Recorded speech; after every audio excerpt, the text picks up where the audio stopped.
Hello, good afternoon. Praise the lord. ఎట్లున్నారు? బాగున్నారా అందరు?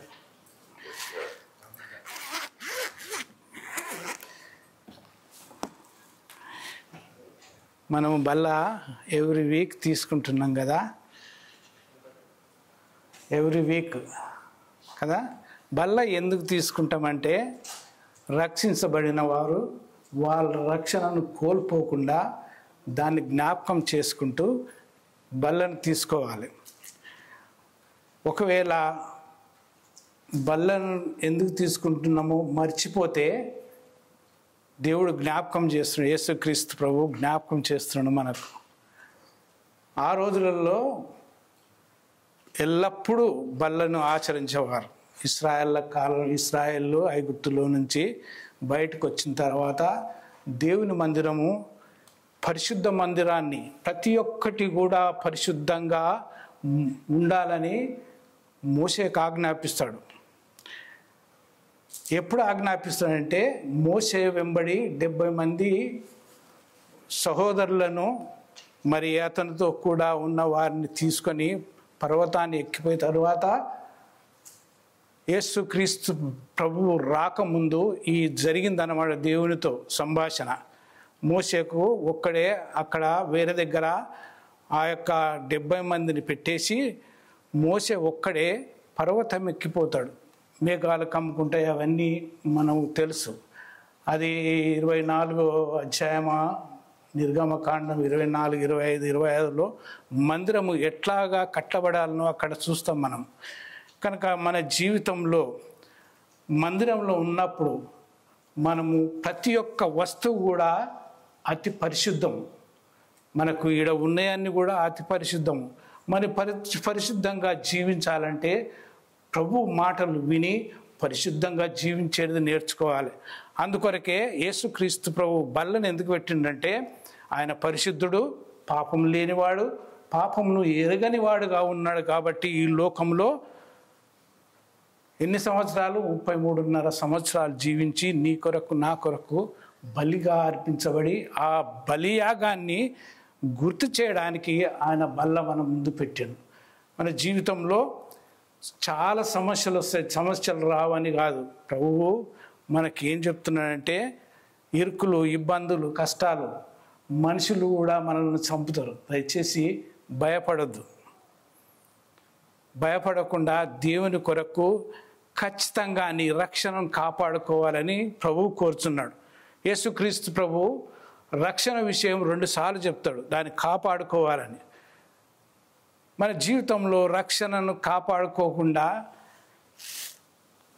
నీవు ఎవరన్నా ప్రతిమ పెట్టినప్పుడు దానికి నమస్కారం చేయాలంటే చేయమంటారు. ఏం చేస్తాం మనం చెప్పండి? కొడతారు, చంపుతారు. అయినప్పటికీ దానికి లోబడని వారంగా ఉండాలి. లోబడని వారు ఉన్నారు ఒకరు కదా, తెలిసినా మనకు ఎవరో? షద్రక్, మెషక్, అబేద్నెగోలు. వారు ఖచ్చితంగా మాకు మరణమైన కాల్చివేసిన తరే, మేము చనిపోయిన తరే, కానీ మేము మాత్రము నీవు నిలబెట్టిన ప్రతిమను మేము నమస్కారం చేయమని ఎంత శ్రద్ధగా ఉన్నారంటే మన జీవితంలో ఉంటామా? అది రక్షణ అంటే అలాగనే ఉండాలని. అందుకొరకే యేసుక్రీస్తు ప్రభు రాకడ ఎట్లుంటుందంటే చాలా భయంకరంగా ఉంటుంది. మనం కొన్ని మాటలు చూసుకుందాము. మత్తయి సువార్త 24వ అధ్యాయంలో కొన్ని మాటలు చదువుకొని, కొన్ని వచనాలు చదువుకొని మన దేవునికి బల్లలోనికి వెళ్దాం. 24వ అధ్యాయము 5 వచనాలు చదువుకుందాం. 5 వచనాలు చదువుకుందాం. మార్చి చదువుకుందాము. ఆయన ఓలివ కొండ మీద కూర్చుని ఉన్నప్పుడు శిష్యులు ఆయన వద్దకు ఏకాంతముగా వచ్చి, ఇవి ఎప్పుడు జరుగును? నీ రాకడకును ఈ యుగ సమాప్తికి సూచనలు లేవి? దయచేసి 4వ వచనం చదవండి.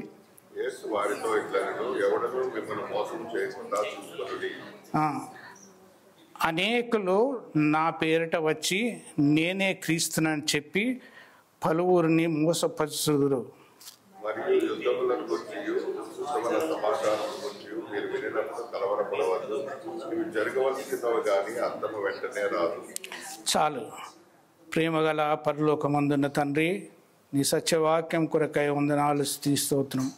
మా జీవితాలలో ప్రభువా, నీ వాక్యాన్ని మేము విని దాన్ని అర్థం చేసుకొని మా మనసులో మా హృదయంలో ఉంచుకొని నిన్ను మరవకుండా నీకు దూరస్థలంగా ఉండకుండా ఎటువంటి ఇరుకు ఇబ్బందులు వచ్చినా కానీ కూడా ప్రభువా, నీ బిడ్డలంగా మేముండి నిన్ను మాయంపరిచే బాధ్యత దయచేయమని యేసు ఘనమైన నామమున ప్రార్థించి అడిగి వేడుకొనుచున్నాను తండ్రి.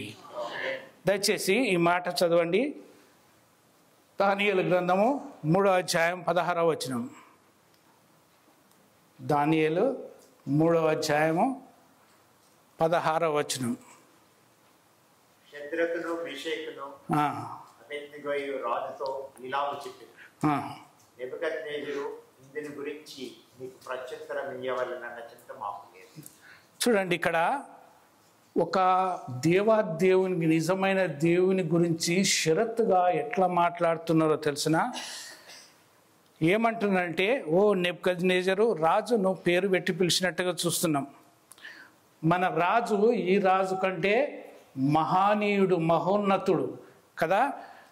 యేసుక్రీస్తు ప్రభువు పుట్టుకతోటే ఆయన రాజుగా ఈ లోకంలో జన్మించిండు. యూదులకు రాజుగా ఎక్కడ ఉన్నాడని ఎవరు అడుగుతారు చెప్పండి? జ్ఞానులు అడుగుతారు. జ్ఞానులు యూదులకు రాజుగా పుట్టిన రాజు దగ్గరికి వెళ్ళి, యూదులకు రాజుగా ఎక్కడ పుట్టినాడు, మన రాజు ఎటువంటి వాడంటే యూదులందరికీ, లోకంలో ఉన్న ప్రతి ఒక్కరికి కూడా మహానీయుడు, మహోన్నతుడు, మహారాజు, రాజులకు రాజు, ప్రభువులకు ప్రభు అతను. ఆ ప్రభువు మనకేం చెప్తున్నాడంటే, ప్రభు రాకడ ఎలా ఉంటుందో మనకి ఇక్కడ చూపిస్తున్నాడు. దయచేసి గమనించిందండి. మన జీవితాల్లో మనము క్రీస్తును అంగీకరించిన మనం అందరం కూడా ఖచ్చితంగా శద్రకు, మెషకు, అబేద్నెగోల వలె ఉండాలి. ఇక్కడ నలుగురు మనుషులు ఉన్నారు. ఒక మనిషి లేకుండా ముగ్గురు మిగిలిపోయారు. ముగ్గురు మిగిలిపోయిన తర్వాత కూడా దేవుని కొరకు, నిజ దేవాదేవుని కొరకు ఖచ్చితంగా నిలబడిన వారు. వాళ్ళు ఏంటిదంటే, శద్రకు, మెషకు, అబేద్నెగోలు, నీవు మాకు ఇది చేస్తున్నావు కానీ నువ్వేం చేసినా కానీ కూడా పర్వాలేదు, మా దేవుడు మమ్మల్ని రక్షించకపోయినా పర్వాలేదు, మేము చచ్చిపోయినా పర్వాలేదు. తర్వాత కొన్ని మాటలు ఉంటాయి మీకు దీంట్లోనే 24వ అధ్యాయంలో మత్తయి సువార్తలో. మనల్ని దయచేసి 9వ వచనం చదవండి. మత్తయి సువార్త 24:9.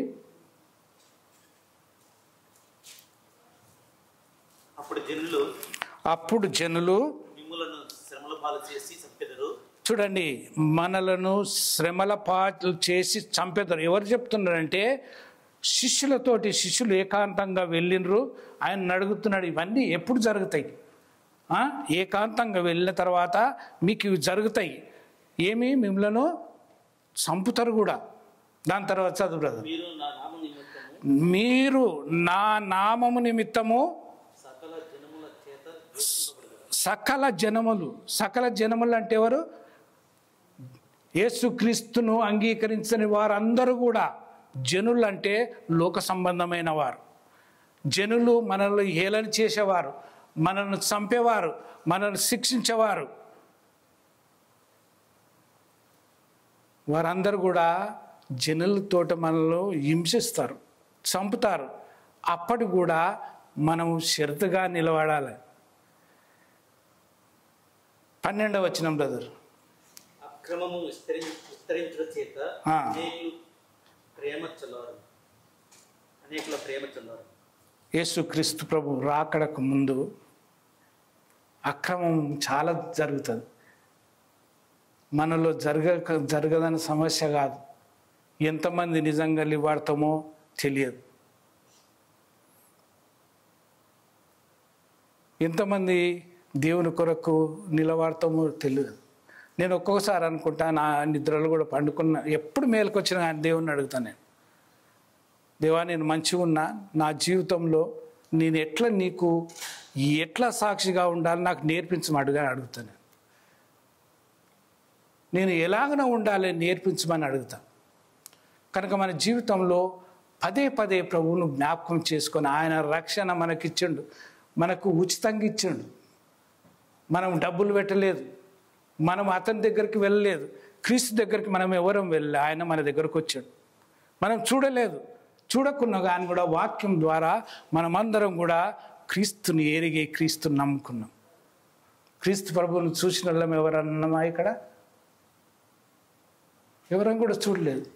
ఆయన మాటలు నమ్మి యేసుక్రీస్తు ప్రభు ఎవరో మనం నమ్మి, యోహాను సువార్త 1వ అధ్యాయము 1, 2 వచనాలు చదవండి.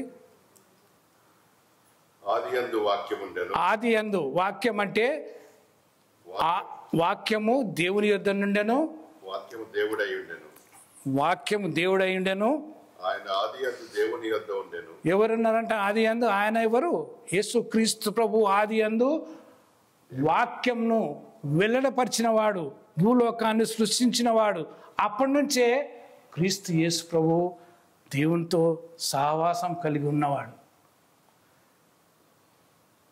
అందుకొరకు మన జీవితంలో బల్లంటే అతి శ్రేష్టమైంది, అతి ముఖ్యమైంది. మందిరం అంటే కూడా అతి శ్రేష్టమైంది. ప్రతి ఒక్క వస్తువు కూడా, నీవు కప్పుతో నీళ్లు తాగేది కూడా పరిశుద్ధంగా ఉండాలని ప్రభు కోరిక. మీరు చర్చి ఎలాగ స్థాపించబడ్డదంటే, ఇశ్రాయేల్ ప్రజలు ఐగుప్తులో నుంచి బయటికి వచ్చిన తర్వాత ప్రతి ఒక్క వస్తువు కూడా దేవుడు లెక్క ప్రకారము, లెక్క చొప్పున, కొలత చొప్పున మందిరాన్ని చేసిండ్రు. మీరు 24, 25, 26 వచనాలు చదివితే, ఈ అధ్యాయాలు చదివితే నిర్గమకాండము దాంట్లో మంచిగా వివరించి చెప్తాడు. మన జీవితంలో ప్రభువు ఎందుకు ప్రభు పరిశుద్ధుడు కనుక మన సన్నిధానికి వచ్చినందుకు కూడా అంత కూడా పరిశుద్ధంగా ఉండాలి. ఒకవేళ పరిశుద్ధంగా మనము లేకపోతే విడిచిపెట్టే భారంగా ఉంటాం. అలాగనే 13వ వచనం చదువు బ్రదర్. వారు దేవుని వల్ల పుట్టిన వారే గాని 24 మత్తయి సువార్త 24, 12, 13. అంతం వరకు సహించిన వాడెవడు వాడే రక్షింపు. మనము అంతం వరకు సహించాలి. ఇదే మాట మత్తయి సువార్త 10:22 కూడా ఉంటుంది. దాన్ని కూడా చదవండి బ్రదర్. ఇది ప్రభువైన యేసుక్రీస్తు ప్రభువు ఇలాగ జరుగుతుందని ఆయన పదే 2 పర్యాయాలు చెప్తాడు. లోకంలో ఇవన్నీ జరుగుతాయి, మీరు జాగ్రత్తగా ఉండండి అని. మీరు నా నామము నిమిత్తము అందరి చేత ద్వేషించబడుదురు, అంతం వరకు సైన్స్ వాడే రక్షించబడు. దయచేసి గమనించి వినండి. ప్రభువైన యేసుక్రీస్తు ప్రభు తన శిష్యులతో ఊరికని చెప్పలేదు. యేసుక్రీస్తు ప్రభువును అంగీకరించిన వారందరం కూడా, నిజముగా రక్షించబడిన వారందరం కూడా ప్రభు పిల్లలం, ఆయన శిష్యురాళ్ళం. కనుక మన జీవితాలు యథార్థమైన జీవితం కలిగి ఉండాలని ఆయన కోరుతున్నాడు. అల్లర్లు వస్తాయి, ఇరుకులు వస్తాయి, ఇబ్బందులు వస్తాయి, అన్నీ వస్తాయి ప్రభువైన యేసుక్రీస్తు రాకముందు. దాని తర్వాత చూడండి, ఇవి అప్పుడే వస్తాయని మనం అనుకుంటాం. ప్రభు రాకడ అంత ఈజీ కాదు, చాలా శ్రమలు వస్తాయి, చాలా అంటే చాలా శ్రమలు వస్తాయి. 24వ వచనం చదవండి బ్రదర్. మత్తయి సువార్త 24 వచనం. అబద్ధపు క్రీస్తులను అబద్ధపు ప్రవక్తలను వచ్చి సాధ్యమైతే ఏర్పరచబడిన వారిని సహితము మోసపరచుటకై గొప్ప సూచక క్రియలను మహత్కార్యములను కనపరచుతారు. చూడండి, ఏర్పరచబడిన వారు ఎవరు తెలిసిన? యేసుక్రీస్తును అంగీకరించిన వారందరూ ఏర్పరచబడిన వారు. వారిని మోసపుస్తారంట. అబద్ధ ప్రవక్తలు, అబద్ధ బోధకులు. వీరందరూ ఊరికే మొదటి తిమోతి రాసిన పత్రిక 4వ అధ్యాయం 1వ వచనం చదవండి. ఎందుకు తిమోతి గ్రంథకర్తకు ఇక్కడ పౌలు కూడా రాస్తాడు. మనం చాలా జాగ్రత్తగా ఉండాలి. అయితే కడవరి దినములలో కొందరు అబద్ధికుల వేషధారణ వలన మోసపరుచు ఆత్మలయందును దయ్యముల బోధయందును లక్ష్యముంచి విశ్వాస భ్రష్టులగుదరని దయచేసి ఇవన్నీ జరిగాయని కాదు. మన జీవితంలో ప్రభు మాటలు చెప్పటోళ్ళు ఎలాగుండాలో మనం జ్ఞాపకం చేసుకోవాలి. క్రీస్తు గురించి చెప్తున్నారా, సొంతగా చెప్తున్నారా అని అర్థం చేసుకోవాలి. ఒకవేళ ఆ సొంత జ్ఞానాన్ని, వాళ్ళ సొంత తలంపులను మనము నమ్మి వాళ్ళు ఎంబడి పోతే మనము ఎక్కడ పోతాం? మనము లేపబడిన వారంగా ఉండాలి.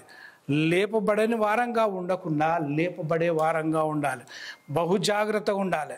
ఆ మాటలే రెండవ పేతురు దయచేసి 2వ పేతురు 2వ అధ్యాయం 1వ వచనం కూడా దయచేసి చదవండి. మరియు అబద్ధ ప్రవక్తలు ప్రజలలో ఉండి అటువలనే మీలోను దయచేసి గమనించి వినండి. అబద్ధ బోధకులు కొన్నిసార్లు నేను ఏమంటారు యూట్యూబ్లో చూస్తుంటా. బోధకులై నువ్వు నా దగ్గరకు వచ్చి ప్రార్థన చేసుకుంటే నీవన్నీ తక్కువైతాయా, నీ శ్రమలు పోతాయా? చాలా అబద్ధం అది తెలిసిన. మీరు దయచేసి వాటిని నమ్మకండి.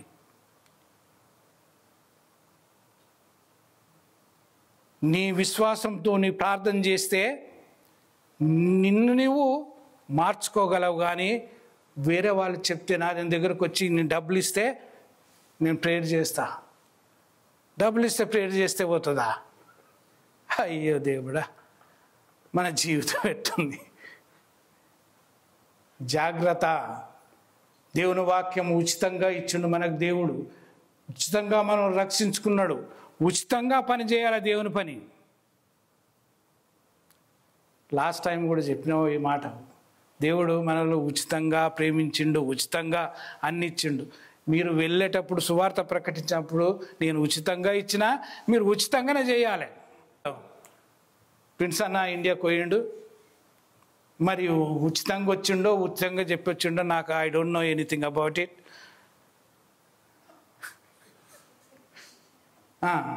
సంఘాలలో కొద్ది ఎన్ని పైసలు ఇచ్చిండో నాకు కూడా తెలియదు. Later I going to know, is going to tell me. మనం ఉచితంగా దేవుని పరిచర్య చేయాలి. ఏమంటున్నాడు? అబద్ధ ప్రవక్తలు, అబద్ధ బోధకులు మనలోనే ఉంటారని చెప్తున్నాడు. మరి ఇవన్నీ చేసేవాళ్ళు మరి ఎవరిని అందాం? అబద్ధ బోధకులు అందామా? ఏమైనా చెప్తాం? దేవుడు ఇక్కడ చెప్తున్నాడు. దయచేసి గమనించండి. నేను ఊరికే చెప్తాను, బైబిల్లో ఉన్న మాటలు చెప్తున్నా. నేను వేరే నా సొంత మాటలు నేను చెప్పను ఎప్పుడే కానీ. కనుక మన జీవితంలో ఏమంటున్నాడు? అబద్ధ క్రీస్తులు వస్తారంట, అబద్ధ ప్రవక్తలు వస్తారంట.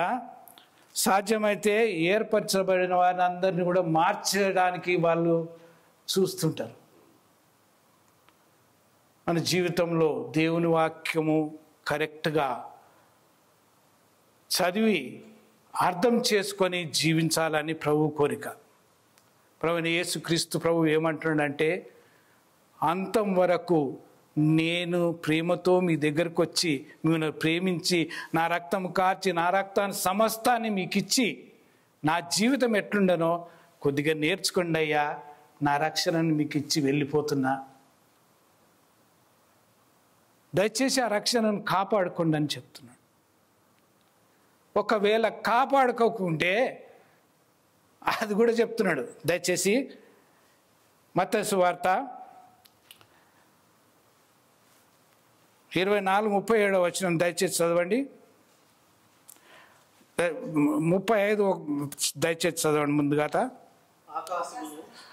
ఆకాశమును భూమియు గతించును, కానీ నా మాటలు ఏమాత్రము గతించవు. దయచేసి గమనించి వినండి.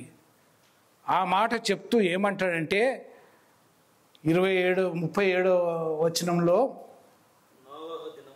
నోహు దినములలో ఎలాగుండెనో నోహు దినాలలో నోహువు యేసుక్రీస్తు ప్రభువును తెలియక ముందే నోహు దేవునితో సంబంధం కలిగి ఉన్నాడు.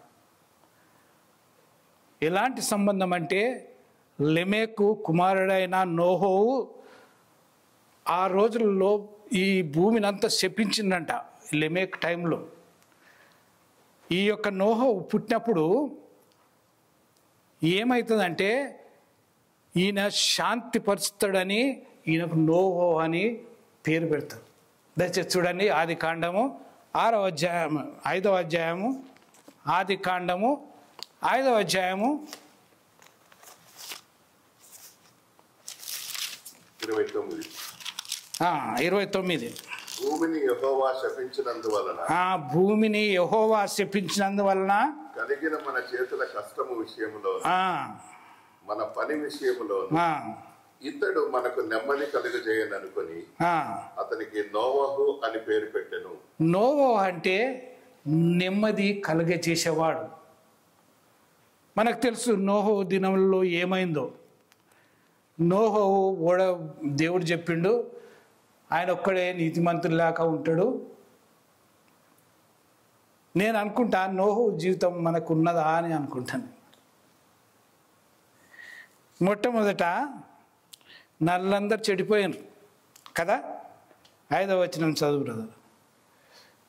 6 నరుల చరిత్రను భూమి మీద గొప్పదనియు వారి హృదయం యొక్క తలంపుల్లోని ఊహ అంతయు ఎల్లప్పుడూ కేవలం చెడ్డదనియు యెహోవా చూచి తాను భూమి మీద నరులను చేసినందుకు యెహోవా సంతాపము నుండి తన హృదయంలో నొచ్చుకుంది. మన విషయంలంట దేవుడు కూడా బాధపడతాడంట. చూడండి,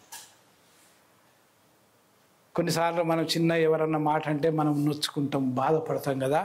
అలాగనే మన ప్రభువు కూడా మనసు ఉన్నదండి. ప్రభువు కూడా మనసు ఉన్నది, ఆయన కూడా నొచ్చుకుంటాడంట. ప్రభువు నొప్పించే వారంగా ఉందామా? వీళ్ళందరంట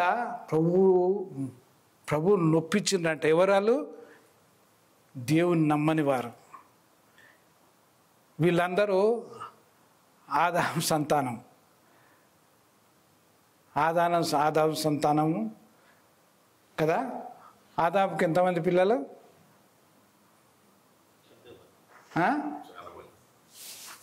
ఆదాము తర్వాత చాలామంది. మొట్టమొదట బైబిల్లో ముగ్గురి గురించి ఉంటుంది. మొట్టమొదట ఎవరిది ఉంటుంది? ఏబేలుది, కయ్యోని. ఏబేలుది ఉంటుంది. కయ్యోను బైబిల్లో రాయలేదు, తర్వాత ఆయన సంతానం అని రాయబడలేదు. మీరు దయచేసి చూడండి, బైబిల్లో 5వ అధ్యాయంలో అవన్నీ లిఖించబడ్డాయి. దాని తర్వాత షేము అనేట ఆయన పుడతాడు, ఆయన లిఖించబడ్డది, కానీ కయ్యింది లిఖించబడలేదు. మన జీవితంలో కూడా పరిశుద్ధ గ్రంథం ఉంటుందంట దేవుని దగ్గర.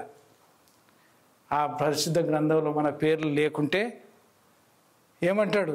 నీవెవరో తెలియదు అంటాడు కదా. ఆ జీవితం మనకు ఉండకూడదు. తర్వాత ఇంకోటి ఏంటంటే, ఈ నోహు ఎటువంటి వాడంటే 8వ వచనంలో ఉంటుంది, అయితే నోహోవు యెహోవా దయయందు కృప నొందిన వాడాయను. ఒక్కడు ఎంతోమంది ఉన్నారు కదా ఆ జీవితంలో. ఆయన చూసిన వాళ్ళు ఎంతోమంది ఉన్నారు. ఎందుకు చెప్తున్నా అంటే, యేసుక్రీస్తు ప్రభు నోహు దినంలో ఎలాగ జరుగుతుందో అలాగే క్రీస్తు రాకడ కూడా ఉంటుంది. దానికి క్రీస్తు ఈ యొక్క మాటను నోహు గురించి అక్కడ చెప్తా ఉంటాడు. నోహు దినాల్లో ఎట్లాగ జరిగిందో క్రీస్తు రాకడప్పుడు కూడా అలాగనే జరుగుతుంది.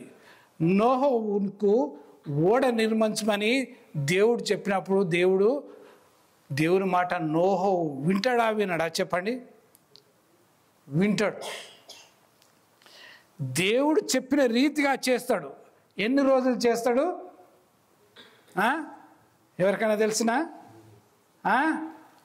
ఆ ఓడనంట 100 సంవత్సరాలు చేస్తాడు. 100 years. ఈ యొక్క నోహు 500 సంవత్సరాలు ఉన్నప్పుడు స్టార్ట్ చేస్తే 600 సంవత్సరాల వరకు చేస్తాడు. ఆయన జీవితంలో ప్రభు చెప్పినట్టు చేస్తాడు. అన్ని చేస్తాడా? చూడండి,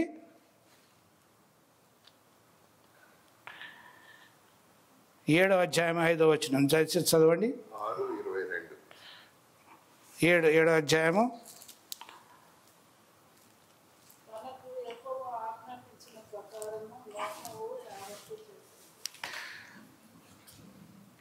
యెహోవా దేవుడు ఈ యొక్క నోవుకు ఆజ్ఞాపించిన ప్రకారం అన్నీ చేసిండంట. చేసిన తర్వాత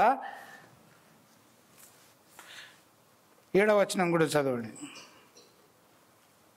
అప్పుడు నోవహును అతనితో కూడా అతని కుమారులను అతని భార్యయు అతని కోడండ్రులను ఆ ప్రవాహ జలములను తప్పించుకొనుటకై ఆ ఓడలో ప్రవేశించారు.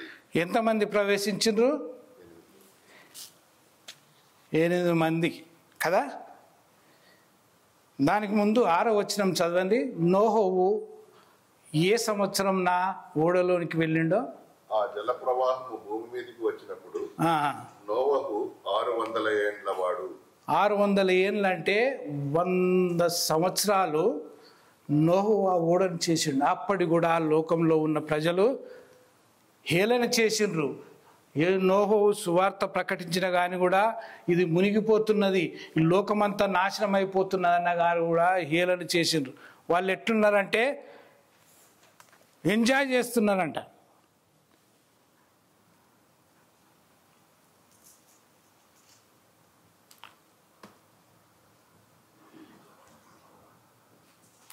వాళ్ళు ఎంజాయ్ చేస్తున్నారు. వాళ్ళు ఎలాగున్నారంటే మంచిగా తింటున్నారు, తాగుతున్నారు, ఇష్టానుసారంగా చేస్తున్నారు, పెళ్లి చేసుకుంటున్నారు, వాళ్ళు ఇష్టానుసారంగా ఉన్నారు. కానీ దేవుడు ఇట్లా చెప్పిండని నోహు చెప్తుంటే కూడా వినని వారుగా ఉన్నారు. అందుకొరకే చెప్తున్నాడు. ఏమంటున్నాడంటే యేసుక్రీస్తు ప్రభు నా రాకడ అలాగనే ఉంటుంది.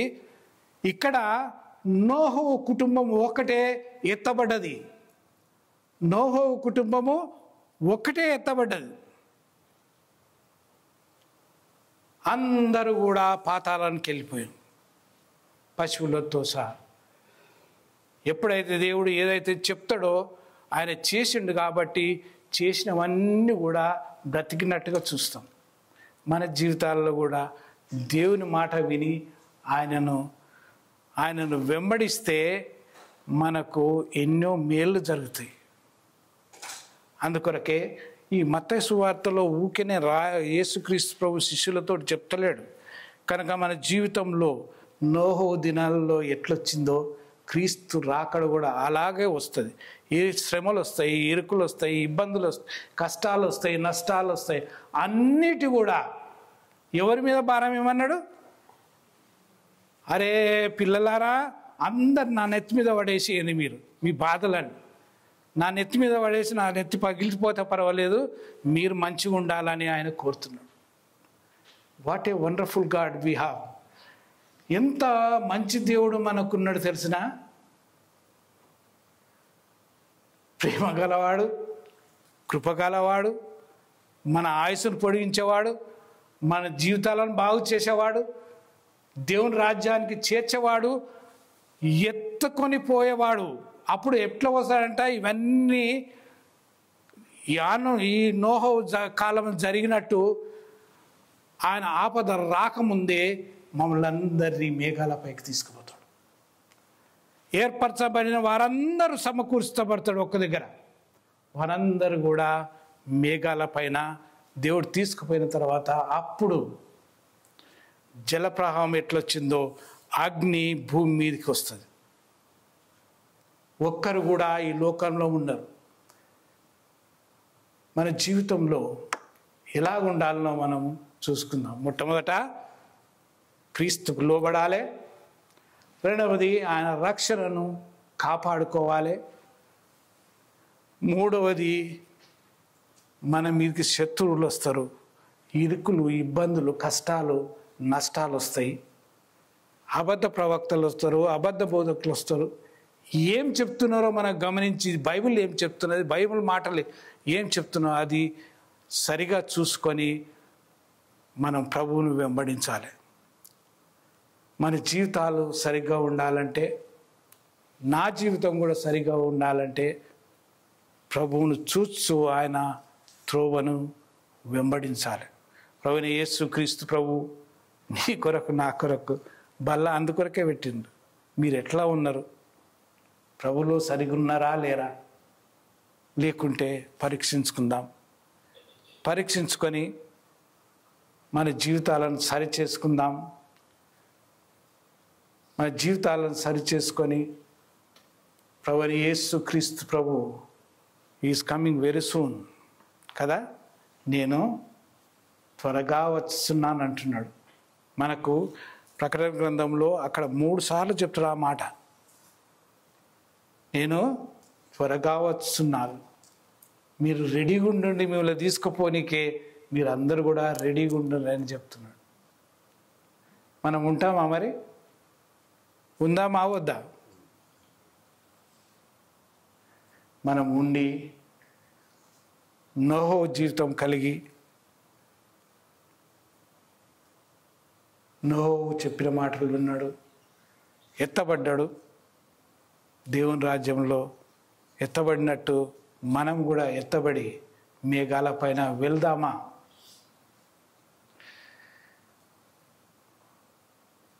మన జీవితం, నా జీవితమే కానీ, మన జీవితమే కానీ ఈ లోకంలో దేనికి కూడా లొంగకుండా ఉండాలి. జాగ్రత్త. ఏమంటున్నాడు? కష్టాలు వస్తాయి, బాధలు వస్తాయి, ఇరుకులు వస్తాయి, ఇబ్బందులు వస్తాయి. యేసేపుకు కూడా కష్టాలు వచ్చినాయి తెలిసిన, పాపాన్ని విడిచిపెట్టినందుకు కష్టాలు వచ్చినాయి. అయినా కూడా నేను భరించుతాను, నాకేం ప్రాబ్లం లేదన్నాడు. కనుక మన జీవితము సరిచేసుకొని, ఎందుకంటే చాలా చెప్పొచ్చు కానీ మనకు టైం కొద్దిగానే ఇచ్చిండ్రు కాబట్టి మనం ముగించుకుందాం.